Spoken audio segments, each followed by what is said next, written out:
The familiar script of a white cop on hair-trigger alert gunning down a black man surfaced again on Tuesday night less than 5 miles from Ferguson, Missouri, where a similar case in August this year triggered African-American unrest across the country.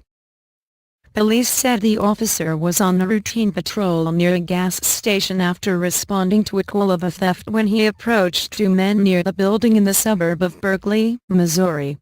The officer exited his vehicle to question them when one person pulled out a handgun.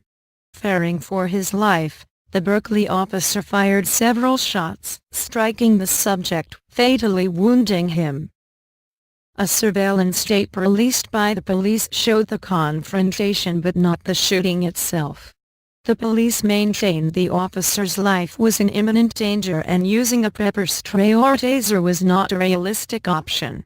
You have somebody that's pointing a gun at a police officer. There's not a lot of time. I can imagine that most of us would feel that we were in imminent danger of losing our lives, St. Louis County Police Chief Jon Belmar said.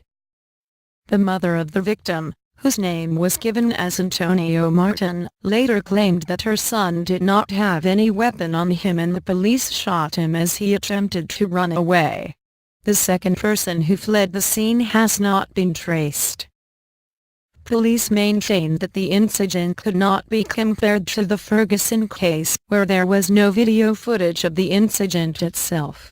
It didn't have to end with him approaching the officer with his arm extended with a 9mm pistol in his hand, Police Chief Belmar said, adding that the teenager could have put down his weapon at any time but he made bad choices instead. The city's black mayor supported the police. The officer, meanwhile, has been placed on an administrative leave pending an inquiry. It was a grand jury decision not to indict a white police officer Darren Wilson in the shooting of black teenager Michael Brown in nearby Ferguson that ignited a nationwide firestorm some weeks ago. Since then, there have been at least 3 such incidents highlighting use of force, often in circumstances that did not warrant it. Police broadly maintain that the blacks in question often have criminal records and cops have to act with caution and make split-second decisions, as was the case in Tuesday night's confrontation in Berkeley.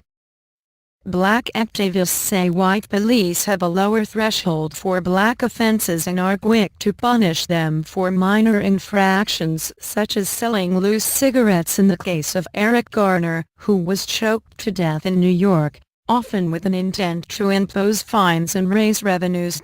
Please subscribe the video.